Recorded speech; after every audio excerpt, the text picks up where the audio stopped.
여러분 반갑습니다. 정국박사입니다. 다들 오늘 뜨거웠던 시장 잘 보셨습니까?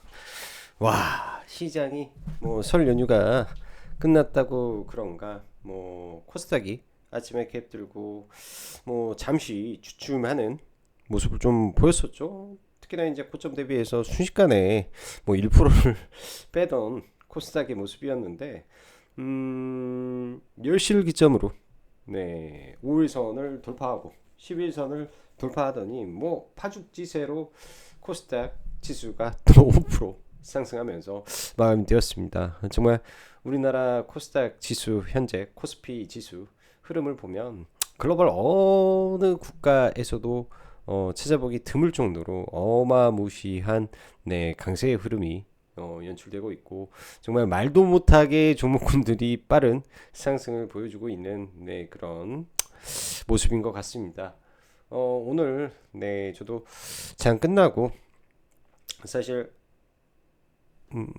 좀 오랜 시간 동안 시장을 좀 돌려보고 뉴스도 보면서 도대체 왜 이렇게 폭등할 때 이 폭등하는 모든 것은 못 먹었을까 라는 좀 약간의 그런 생각도 오늘은 좀 들기도 하더라고요. 왜 미친 것 같으니까 시장이 너무 빠르니까 라는 생각을 하면서 좀 아쉬움이 좀 많았던 그런 하루였던 것 같아요. 특히 이제 증권주에 대해서 개인적으로는 프리장에 여러분들은 보셨을지 모르겠지만 프리장부터 뭐 미래에셋도 10%, 뭐 NH 뭐 아무튼 많은 종목군들이 10에서 막 15% 가까이 막 상승을 이미 아침에 스타트를 끊었죠. 사실 이게 쉬운 일은 아닙니다. 근데 오늘 같은 경우 가능할 수도 있었겠구나라는 생각을 개인적으로 한 거는 똑같죠.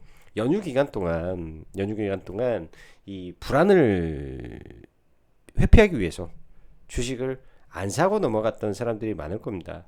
저도 사실 연휴 전에 이제 뭐 반도체 종목군들 한 두 개 가지고 넘어가고 코스닥 레버리지 ETF 조금 추가 매수 일부 해놓은 거 가지고 뭐 세 개 정도 배팅을 하고 넘어왔었어요.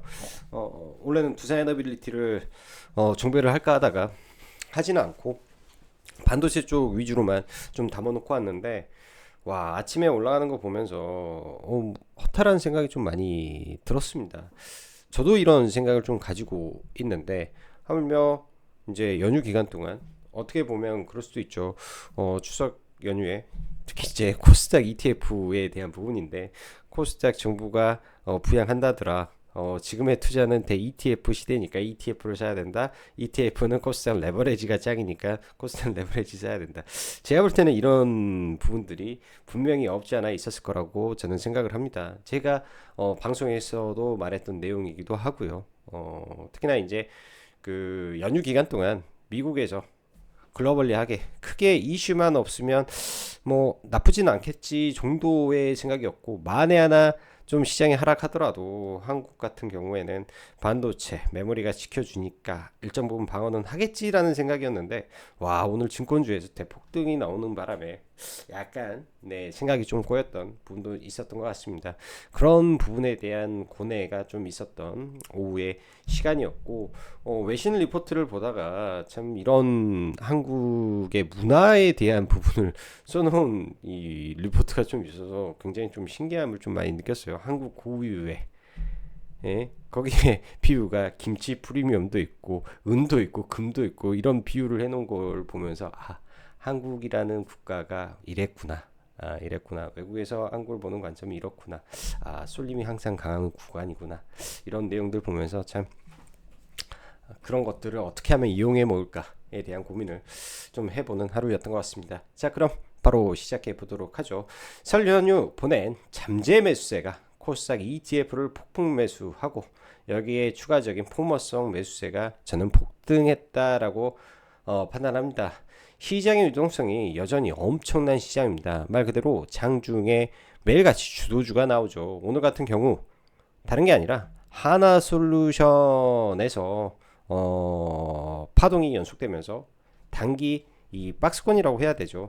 보통은 이래요. 급등을 하면 종목이 이렇게 했을 때 많이 빠지지 않죠. 보통은 11선하고 5일선하고 사이에서 반등이 나오는데 5일선 첫 이탈하고 바로 땡겨버리면서 급등이 나왔어요. 요즘 시장이 그러니까 NXT가 존재하다 보니까 NXT에서는 적당히 수급이 들어오다가 본장 들어오면서 기관과 외국인이 쏴버리는 프로그램으로 쏴버리는 이 흐름을 진짜로 놓치지 말아야 되겠다라는 생각을 더 절실히 많이 합니다.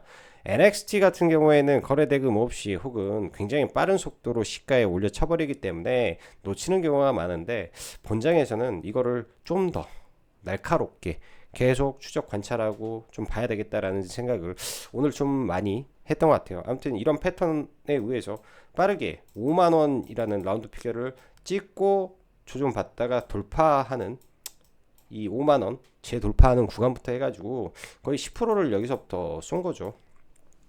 10% 이상을 이 하나솔루션이. 그렇기 때문에 이 5만원이라는 이 구간이 굉장히 중요했던 하나솔루션이었던 것 같습니다. 그런 부분에서 오늘 하나솔루션도 굉장히 강했고요. 말 그대로 시장의 유동성이 엄청나다라는 점, 장중 주도주가 매일 출현했다라는 점, 오늘 제약바이 그 증권주라든지 혹은 이 코스닥 레버리지 ETF를 필두로 해서 올라온 수많은 상승률 상위 종목군들이 존재할 겁니다. 근데 저는 오늘 방송에서 그냥 제가 했던 말을 똑같이 전달드리면 장중 하나솔루션 혹은 레버리지 ETF가 조정을 받아서 18,500원에 들어오면 잡고 종가 고가로 올라올 때 팔아버리고, 단타로 에코프로 빠지면 잡아서 종가 고가로 올라오면 팔아버리고, 어차피 오늘 시장은 레버리지 ETF가 종가까지 끌어올리는 프로그램 매수 장세이기 때문에 이거 이용해서 단타하는 거 말고는 끌고 가기는 좀 부담된다. 끌고 가는 거는 약간 부담된다. 그래서 종패는 못하겠다. 이게 오늘 사실은 제 관점입니다. 왜냐면 너무 좋아요. 너무 좋아. 장중에 지금 터져서 올려치는 종목군들의 힘과 이러한 터지는 거래 대금, 그리고 나타나는 종목군들의 상승률은 너무나 좋은 시장인데, 지금 문제는 보이지 않는 리스크가 하나가 시장에 천천히, 아주 천천히 부각이 되고 있다라는 점을 생각해 보면, 이 정도까지 시장이 과속을 해버리면 조금 애매해지는데, 차라리 이 정도 과속을 했을 때는 잠시 한 테포도 쉬었다가 마켓 타이밍을 노려보는 게 좀 좋지 않을까라는 생각으로 좀 선회를 해 보려고 합니다. 지금 시장에서는 말이죠, 펀더멘털을 기반으로 올라오는 것과 그러지 않은 것과 이 여러 가지로 복잡하게 엮여 있는 시장의 모습입니다. 저도 어렵죠. 그래서 ETF는 꼭 지금 시대에는 꼭 한 켠에, 그러니까 스윙의 개념이에요. 스윙 매매. 이걸 종목을 끌고 간다든지 뭔가 했을 때 한 켠에는 하나 쟁여놓고, 그 다음에 한 가지 방법, ETF보다 더 강한 RS 강도, 즉 ETF보다 더 상위 위로 올라가고 있는 더 강력한 종목을 본다. 딱 두 가지 관점으로 보면 되겠죠. ETF보다 시세가 더 잘 나온다라는 것은 무슨 말이냐? 그 ETF를 이끌어가는 대장주라는 말이죠. ETF를 이끌어가는 대장주라는 의미입니다. 자, 지금 말이 좀 길었네요. 자, 오늘 시장 보면은 뭐 양시장 다 상승률 많았고 상승 종목수가 월등히 많은 상태에서 마감이 됐고, 보시다시피 코스닥은 100% 금융투자의 힘입니다. 금융투자가 지난번에는 이 정도까지는 아니었는데 이번에는 거의 기관의 모든 금액이죠. 모든 금액. 그리고 코스피도 어쩌나 금융투자에서 기관 쪽은 대부분의 물량이었고, 외국계 자금이 좀 많이 들어온 거는 좀 인상적인 부분도 없지 않아 있었던 것 같습니다. 외국계 쪽에서 외국인도 오늘 코스피는 좀 사주는 거 나쁘지 않았고요. 글로벌 어느 국가도 우리나라를 따라오지는 못하는 상황이다 정도로만. 그리고 특히 특이한 점, 네, 지수가 이렇게 올라가고 시장에 돈이 이렇게 들어오면 통상적으로는 원달러 환율이 떨어지는 게 일반적인데 올라간다라는 것은 정형화되어 있는 흐름의 시장이다라고 볼 수 있을 것 같습니다. 오늘은 코스피가 여러분들 안 올라간 것 같죠? 안 올라간 것 같지만 코스피도 거의 3% 상승이었습니다. 코스닥이 5%가 올라가다 보니까 굉장히 크게 느껴지는, 격차가 크게 느껴지는 하루였고요. 둘 다 종가 고가로 마감되는 모습이기 때문에 굉장히 터프하게 시장 움직였다. 보여지네요. 설 연휴 기간 사실 글로벌 시장은 특별한 것은 없었습니다. 그리고 설 연휴 전 개인적인 생각은 물량은 일정 부분 들고 가야 된다. 그리고 그 전에 샀던 물량들도 뭐 팔고 손절하는 게 아니라 다 들고 넘어가야 된다라는 게 기본적인 개인적인 생각이고, 왜 설 연휴 기간 해외에서 폭락만 없으면 되는데 작년에 어떤 게 있었죠? 딥시크 이슈가 있었습니다. 근데 똑같은 일에는 시장은 똑같이 발작을 안 하게 되어 있어요. 그렇기 때문에 딥시크가 V4를 하더라도 문제 없을 것이다.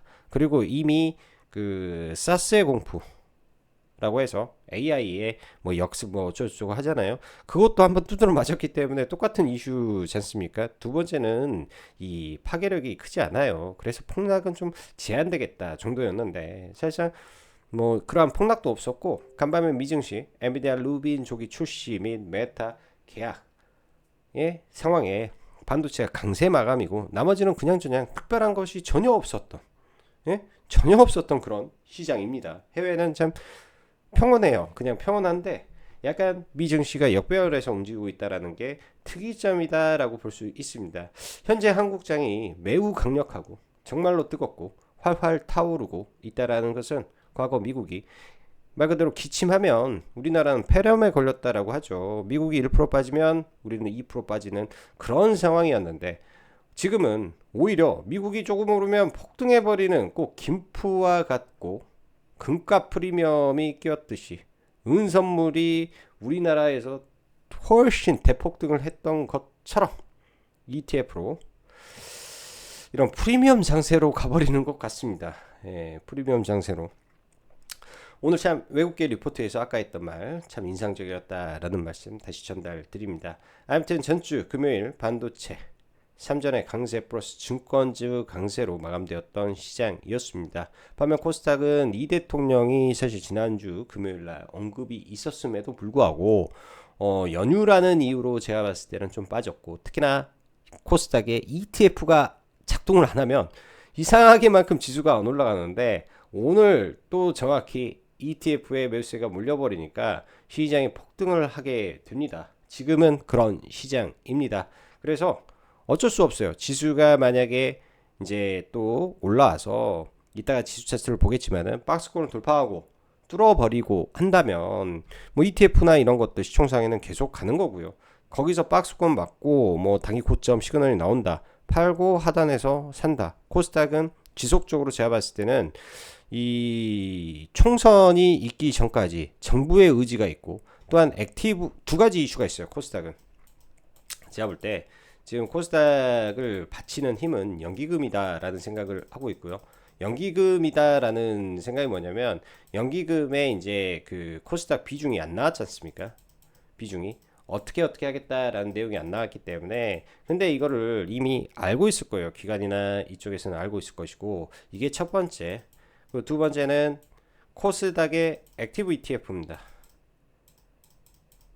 코스피도 액티브 ETF가 있어요. 여러분들, 코스피 레버리지를 제외하고 코스피 지수보다 액티브 ETF는 훨씬 더 아웃퍼폼을 했습니다. 코스피 지수보다 훨씬 더 대장주만 모아놓고, 그러면 코스닥 ETF가 지수 추종 ETF하고 시총상위 ETF하고 액티브 ETF가 새로 출범을 할 건데, 아마 그게 ETF 나오면 바로 사야죠. 바로 사야죠. 이 나올 때까지 시장은 빠져도 올리고 기회가 무궁무진합니다. 그리고 지금 코스닥 ETF 놓쳤다, 코스닥 종목군들 놓쳤다, 너무 급하게 생각하시면 안 됩니다. 제가 말씀드리죠. 액티브 ETF가 나오게 되어 있습니다. 그쪽을 보는 게 맞아요. 지금 여러분들 코스닥에 보면 제약바이오들 안에서 종목군들이 많이 갈렸죠.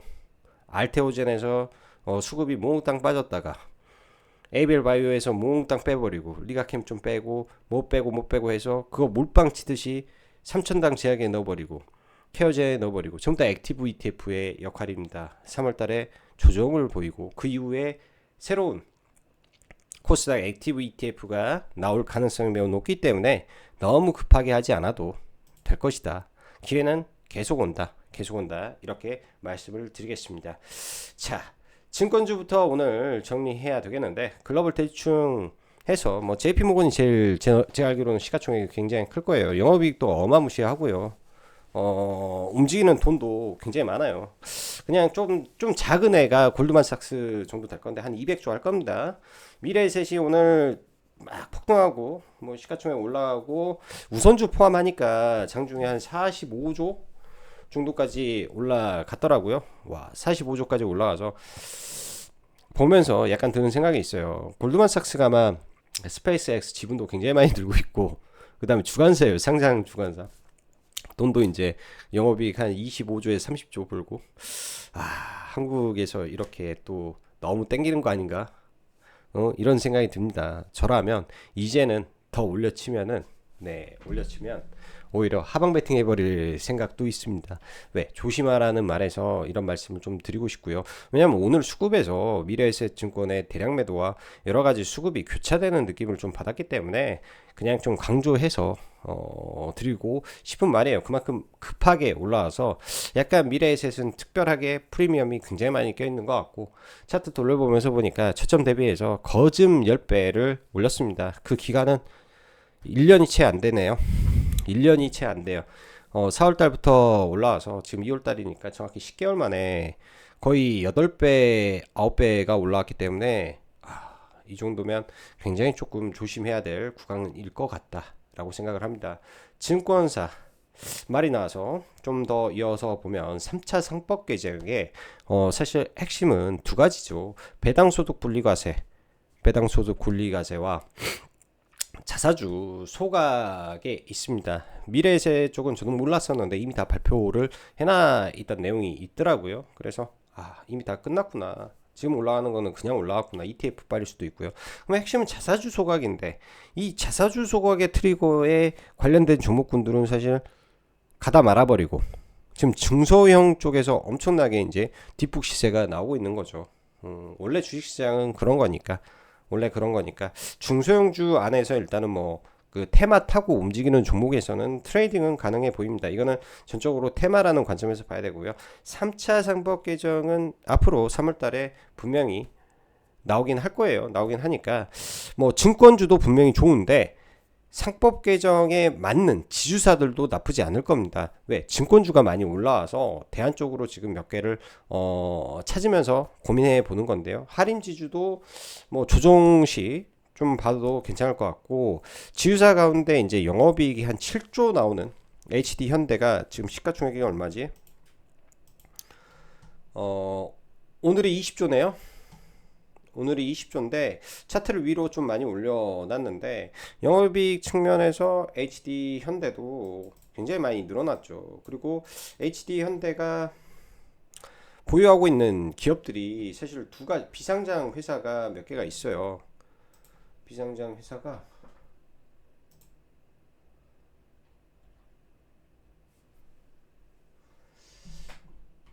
여기서 안 나오나?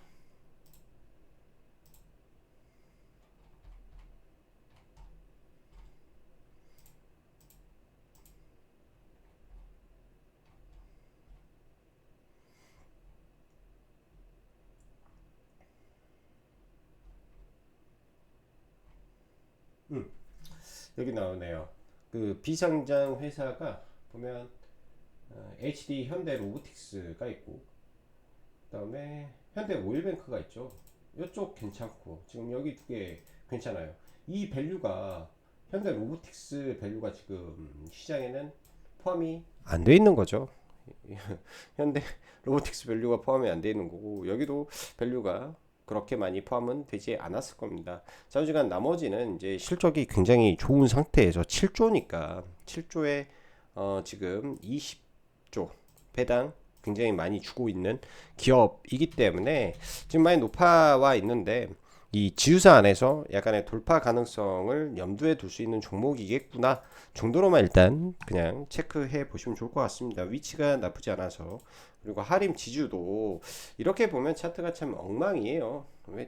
이렇게 보면 차트가 참 엉망이고, 정규장 기준으로 보면 이 구간에서 이제 음봉이 많은데 이때 이제 상한가를 가고 무너졌는데, 이때는 뭐 자사주 그런 것보다도 양재동 물류기지 뭐 어쩌고저쩌고 해서 올라왔는데요. 이때 급락하고 처음에 이 매물 공백존에서 상한가를 간 이후에 정확히 보면 이 자리가 여기 하한가의 시가 구간에서 오늘 지지가 확인되었기 때문에 만약에 밀리더라도 그냥 뭐 내가 살 때 기준점을 11선에서 살 것인지 11선이면 16,000원이 되는 거고 5일선과 3일선을 보면 16,000원 이하 15,800원이 되겠죠. 뭐 이 정도 관점에서 한번 봐봐도 될 것 같아요. 하림 지주도 자사주가 한 13% 정도 있나?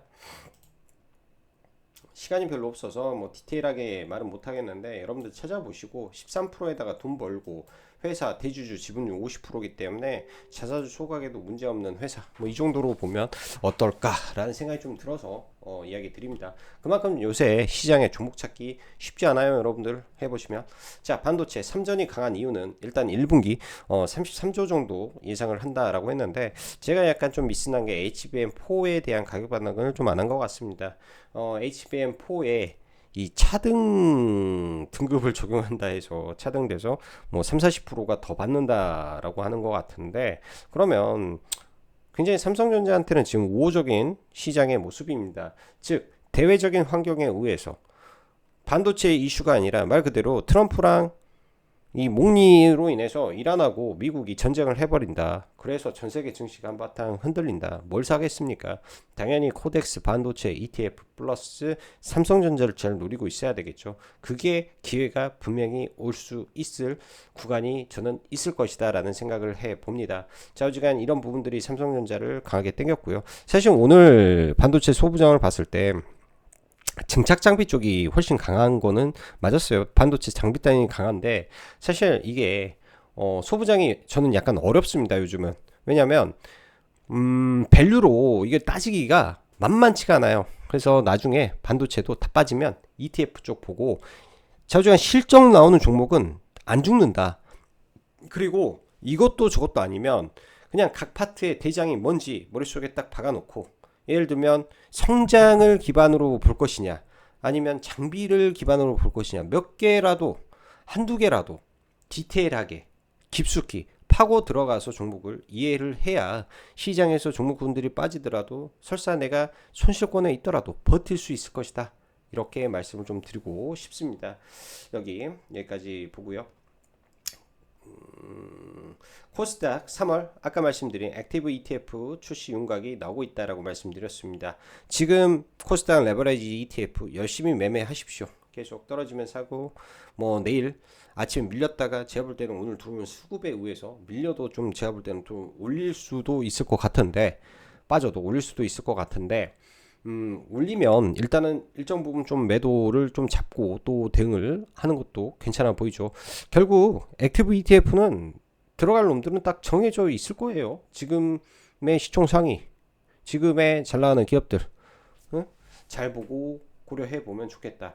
자, 그리고 이 부분은 오늘 증권주가 엄청 뜨거웠습니다. 그리고 오늘 코스닥 지수가 매우 좋았습니다. 예를 들어서 내일 시가에 급락하고 코스닥 지수가 빠졌다가 한 번 더 올라간다라고 가정을 해 보겠습니다. 시나리오로 올라간다. 그렇게 됐을 때 지수가 오늘도 7% 내일도 예를 들어서 3, 4%가 더 올라가면 지수에 대한 저항의 벽이 생겨요. 그리고 시총 상위도 올라가다가 막힐 거란 말이에요. 위에서. 그러면 어떠한 한 섹터가 움직여야 되는데 예를 들면 오늘 코스닥이 움직였는데 증권 업종이 테마를 형성해서 매우 강했다라는 거죠. 그러면은 지금 최근에 계속 이슈가 되고 있는 것은 뭐냐? 태양광, 페로브스카이프 그리고 그 다음에 그 일본이 미국과 협상 끝내고 돈 이렇게 하기로 하고 우리나라도 급해서 사람을 파견을 했는데 어찌됐든 선택을 해야 되는데 우리나라는 원전 쪽을 밀려고 한다. 이 원전에 대한 기대감, 원전에 대한 기대감. 어찌됐든 3월 9일이라는 우리나라 그 국회 대미 투자법 통과 전까지 이런 거를 어느 정도 확정을 지어놓을 거로 좀 보여집니다. 글로벌 이슈기도 하니까요. 떨어지면 이쪽을 좀 봐야 되지 않나 생각이 들어요. 이따 차트 한번 돌려보고요. 오늘 뭐 일진 파워 잠깐 돌파 매매하고 BHI 살짝 들어왔다가 그냥 매도해버리고 말았는데 좀 잘 지켜보고 싶은 섹터입니다. 시장을 바라볼 때 성장 쪽을 바라보냐? 지금처럼 테마를 보냐 뭐 있는데 이쪽은 성장과 테마를 같이 가지고 있는 게 원전 쪽이기 때문에 잘 봐야 될 것 같고요. 오늘 진짜 시장에 뭐 다른 어떤 종목보다 비교할 수 없을 정도로 제가 봤을 때는 하나솔루션이 매우 좋았다라고 생각을 합니다. 차트 관점에서 좀 보면 좋을 것 같아요. 이거는 차트 관점. 자, 그리고 리스크에 대한 이야기 꼭 해야 되겠죠. 지금 시장의 리스크는 여러분 뭐라고 생각하십니까? AI의 문제? 아니요. 저는 이거는 문제도 아닙니다. 왜? 이렇게 생각을 해보세요. 제가 지금 블랙웰, 루빈, 엔비디아 이야기 나오면서 이 추론 쪽에 이거를 거의 10분의 1 정도까지 줄였다라고 합니다. 비용을. 그러니까 8분의 1에서 10분의 1까지 줄였다고 해요. 그러면 상식적으로 이게 줄어들면 반도체를 덜 써야 될까요? 아니죠. 줄어들면 이 사용량이 더 커져 버리는 일이 발생을 합니다. 훨씬 더 많이. 훨씬 더 많은 쪽에서 사용을 하게 되죠. 그래서 더 많은 반도체가 필요한 세상으로 가는 과정이 돼버리지 않겠냐라고 보여집니다. 고로 이 AI의 뭐 역습 뭐 이런 거 결국은 그냥 지나가는 과정 중에 하나라고 좀 보면 될 것 같고요. 뭐 케빈 오시발 금리발 아직은 아니죠. 그래서 이런 건 아니다. 문제는 미국과의 이란의 전쟁입니다. 지금 노이즈가 나오고 2주라는 D-Day를 하나를 백악관에서 말을 해놨죠. 2주 내에 뭐 없으면은 전쟁 확률이 90%다. 노이즈예요, 노이즈. 전쟁 날 수도 있고 안 날 수도 있지만 2주 내라는 시간적인 이 상단의 허들을 만들어 놓은 거죠. 올라갔는데 2주 내에 뭐 있을 것이다 라는 불안감을 만들어주는 불확실성이 있는 거예요. 이게 시장의 노이즈고 이 불확실성 가운데 뭐가 빵 터지면 순간 팍 순간 팍 그리고 별일 없으면 원상 복귀. 근데 별일이라는 것이 미국과 이란이 때렸는데 이란산 원유를 쓰고 있는 중국이 있어요. 중국이 발작하면 여기서부터는 퀘스천이죠. 여기서부터는 고민을 다시 해야 돼. 여기서부터는 그렇기 때문에 이런 것이 있을 수 있다. 있게 되면 예를 들어서 매일같이 내 모든 것을 걸고 몰빵과 이 종가 베팅과 이런 걸 하다가 주식에서는 여러분들 그 단기 매매도 마찬가지예요. 그냥 시장에서 퇴출되지는 않습니다. 어느 날 믿었던 종목에서 정말 확신에 차가지고 베팅을 하다가 예상과 다를 때 그때 이제 비중이 풀로 들어가고 이상하게만큼 그때 뭔가 이슈에 의해서 개파락이 나오고 되돌릴 수 없이 손실을 보게 되는 겁니다. 딱 그거예요. 그런 게 있으니까 이런 경각심, 아주 뜨거운 환경 속에서도 약간의 경각심을 가지고 시장을 바라봐야 되지 않겠냐 생각이 듭니다. 오늘 뭐 지수 보면 이렇게 뜬 상태에서 또 갭을 들고 올라왔죠. 5,700포인트인데 지수의 이격도가 점점 또 벌어지고 있습니다. 지수의 이격도가 중요한 거는 이격도가 벌어지면 좋을 일이 없다라는 거예요. 지수의 이격도가 점점 벌어지고 있기 때문에 이때도 이격도가 굉장히 벌어졌었죠. 이렇게 보면 이격도가 굉장히 벌어져 있었어요. 이미 벌어져 있는 상태에서 이격을 한번 줄여놓고 다시 올라왔고 이격이 또 벌어지니까 이격을 줄이고 올라올 시간을 준 다음에 올라가는 거죠. 또 이격이 벌어졌습니다. 이격을 분명히 줄여야 되겠죠. 지수니까 지수가 매일같이 폭등하기는 참 쉽진 않아요. 자, 코스닥 지수를 보면 코스닥 ETF를 지난번에 왜 사야 되냐라고 말을 했을 때 30년 박스권이 뚫렸다라는 이야기를 드렸습니다. 20년 박스권인가요? 30년 박스권인가? 이 의미 있는 구간이 뚫렸기 때문에 많이 밀리게 되더라도 이런 하단은 지지할 것이다. 지지가 되고 일단 반등을 했습니다. 당장 이제 이 월봉 그리고 주봉 최대 거래 터진 주봉을 돌파하냐 마냐가 굉장히 중요한데 내일이 주봉의 마지막 거래일이죠. 살짝 밀렸다가 종가 고가로 만드는지. 종가 고가로 만들게 되면 주봉이 돌파에 대한 기운이 굉장히 강할 수 있기 때문에 다음 주도 코스닥이 좋아버릴 수가 있습니다. 그래서 내일 예를 들어서 좀 밀리더라도 뭐 크게 동요되거나 놀랄 필요는 없을 것 같아요.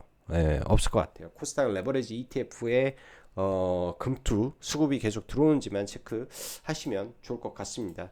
자, 오늘 뭐 특징주 몇 개 이제 미래에서부터 좀 볼게요. 미래에서부터 좀 보면 이격이 굉장히 강하죠. 이 구간에서 물리면 답도 없을 정도로 수직으로 급등을 했기 때문에 조심하셔라, 조심하셔라. 그런 말에서 일단은 이야기 드렸고요. SK증권이 연속 상한가를 좀 가면서 굉장히 뜨겁습니다. 예, 근데 과거에 끼가 좋은 거는 좋은 주식이에요. 끼가 연속적으로 좋은 주식인데 이 급등하고 나서 그 이유가 좀 문제인 종목이기도 합니다. 그래서 올라갈 때는 좋으나 떨어질 때 무서운 종목이었다라는 점 확인해서 좀 봐야 될 것 같고, 나머지 이제 하나솔루션 보면 굉장히 잘 올라갔습니다. 그 프리장에서는 사실 거래 대금이 거의 터지지 않은 상태에서 촘촘하게 가다가 본장에서 뭐 3분봉에 500억, 그 다음에 900억 터졌기 때문에 사실 5만원 넘고 이 구간에서 빨리 캐치를 했어야 되는데 이 구간에서 제대로 캐치를 못 하다 보니까, 그리고 이 구간에서 이미 꽤 올라와 있었죠. 5만원 넘었었으니까 이때가 제가 봤을 때는 마지막 매수 기회가 되지 않았나 싶습니다. 그리고 나서 이렇게 하고 이렇게 마감이 됐는데요. 투자 경고 지정 예고가 떴기 때문에 내일 뭐 시가부터 좀 밀릴 수도 있고, 밀리게 되더라도 뭐 이런 돌파했던 자리는 또 좋은 지지의 구간이 될 수 있기 때문에 그런 관점에서 좀 봐야 될 것 같아요. 월봉 기준에서 보면 지금이 이제 어떻게 보면 아주 강력한 저항 구간이기도 한데, 이 저항 구간에서 사상 최대 월봉상 사상 최대 거래 대금이 터졌기 때문에 결국은 이 정도의 거래 대금과 힘이라면 제가 볼 때는 월봉상에서 이거 꼭지 한번 따로 갈 수도 있을 것 같습니다. 그래서 하나솔루션은 굉장히 잘 봐야 되는 종목이다 라고 좀 보여지네요. 그 정도로 강력한 지금 힘을 가지고 움직였기 때문에 쉽게 죽을 수는 없겠다 생각이 들고, 코스닥의 에코프로도 지금 올라오고 나서 올라올 때 이 수급 거래 대금 보면 얘도 2조 4조가 터졌죠. 그럼 4조가 터진 거래 대금 자리, 여기까지 4조가 터져서 이 자리가 매물이 좀 많은 구간인데요. 여기서는 올라가다가 빠졌다 올라갔다 좀 많이 할 것 같아요. 이때의 매물이 있기 때문에 이게 소화되면 20만 원을 보고자 하는 관성이 붙어버릴 수도 있는 자리이기도 합니다. 굉장히 중요한 자리이기도 하기 때문에 지금 뭐 코스닥 레버리지 ETF를 안 본다면 에코프로는 한쪽에 켜놓고 체크하고 봐야 되는 종목이라고 할 수 있을 것 같고요. 최근에 현대 ADM 완전히 뭐 이쪽도 제약바이오 한 축에서 폭등을 한 종목인데요.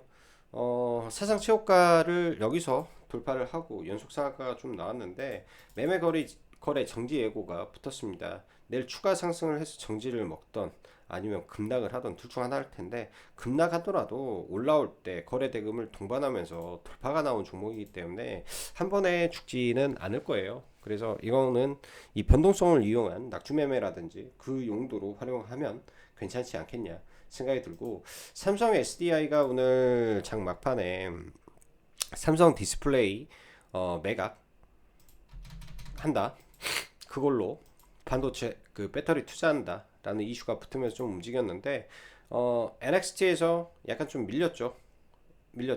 그로 인해서 시가 빠졌다가 이걸 재돌파하는 흐름이 나왔을 때 이 수급이 붙으면서 한 차례 레벨업을 시키는지, 아마 이것도 내일은 좀 체크를 하고 볼 것 같습니다.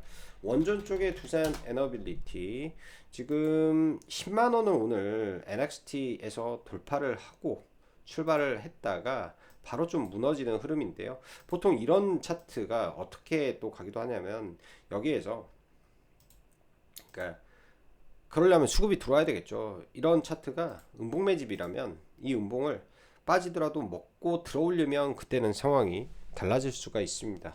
예, 상황이 달라질 수가 있기 때문에 그런 것도 고려를 좀 해야 될 것 같고, 현대건설 또한 윗꼬리를 다 돌파했죠. 오늘 윗꼬리를 다 돌파하고 나서 내일 뭐 미증시 뭐 지금 선물이 약세기 때문에 좀 빠졌다 아래꼬리 잡고 올라온다 돌파한다, 이런 생각으로도 지금 종목을 빼놓고 봐야 될 겁니다. 상승 추세 안에서 지금 진행되고 있는 종목이기 때문에 언급을 좀 드렸고요. BHI도 마찬가지로 최근에 박스를 다 돌파하고 지금 종가상 뭐 이렇게 상승 마감을 되었는데, 내일은 뭐 미증시 영향에 의해서 하루 이틀 빠졌다가 재돌파를 하게 된다면, 아무튼 지금 원전 쪽은 증권 다음에 움직일 가능성이 있을 수도 있는 섹터이기 때문에 관심 있게 보는 거 추천드리네요. 자, 벌써 시간이 3시 35분 영상이 녹화됐는데 시간이 너무 늦은 것 같습니다. 다들 늦은 시간까지 영상 시청해 주셔서 감사하고, 여기까지 짱구 박사였습니다. 감사합니다.